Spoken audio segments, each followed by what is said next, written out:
Hey guys, it's Laura here, and I wanted to show you how to customize a little step stool from Ikea. This is just like a fun little project that you can do. Really, you can use this tutorial for anything around your house. In this instance, I'm going to be doing this for my daughter for her closet. So really simple. What I'm going to just use here is she wanted a panda for the top step and then her name on the first step. And with the panda's face, all I did was just go onto Google Images and I traced a little panda face, but I easily could have drawn this myself using the circle tools and the oval tools with the knife. If this is something that I wanted to sell, I wouldn't want to be using a traced image. But in this instance, it's just for my daughter, so I can trace with no issue. Then, so for her name, I'm just using a really basic font called Candra, and I'm going to use the offset feature here. And with this, I'm going to go ahead and offset it to the largest amount so that I can kind of have a really bubbly look. And I'm just going to scoot the dot of the I up. And one of the things that when you're 4 you want is a lot of color. So I'm actually going to cut each of these letters out on a separate sheet of vinyl. So I'm just going to run through and just color them to the color choices she picked. That way when I go to cut them, I can kind of remember what goes where for which color. So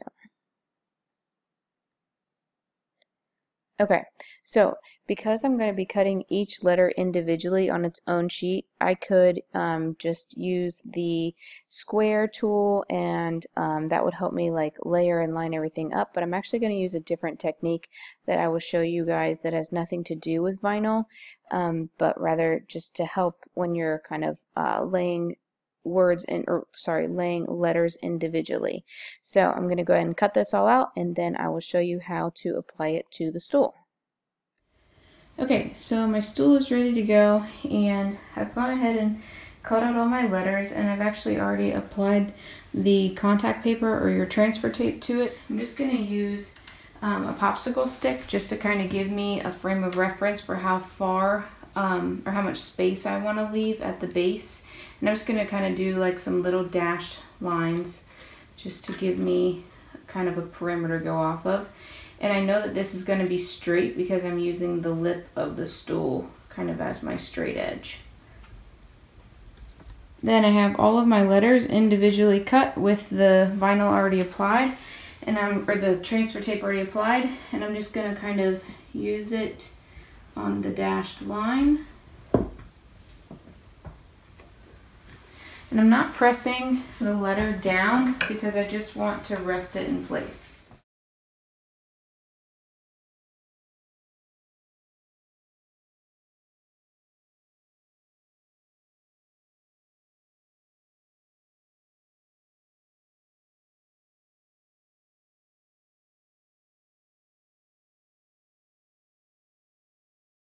If you wanted to be more thorough, you could absolutely go ahead and again take your square or your ruler and look at each individual letter. And in this case, the Y and the R are spaced about an inch apart.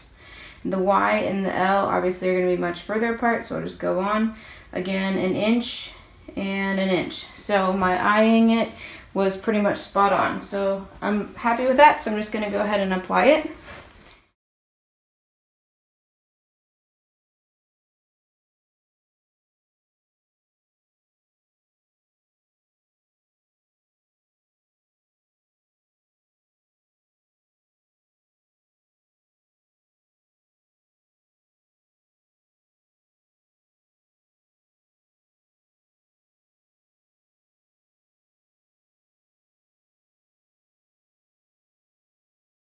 So the name portion is done. Now I'm going to move on to doing the panda bear. So I went ahead and I've already cut out my decal, and I'm going to put the transfer tape on top of it. But before I do any of that, what I like to do is I like to place it where I think I want it to go and kind of square it up, especially because in this case I have the handle that I need to make sure that I don't get the eyes into the middle of. So right off, I know that I need to put the mouth as far down to the bottom as possible, and that will give me clearance on that piece right there. Okay, so my contact paper is on the panda face, and I'm just gonna go ahead and take it off. Now, since my background's clear, I'm gonna be able to kind of see that handle hole a lot better. Like where it's at, I'm gonna press this part down, and then I'm gonna slowly go up from there.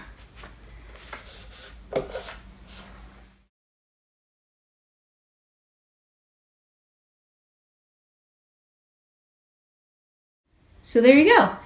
Finished product. Little DIY spruced up IKEA panda stool. I hope you guys liked this. Please don't forget to like and subscribe to my channel so that I can keep on posting more tutorials for you. And as always, if you have any requests, don't forget to comment below what you would like to see next on my channel.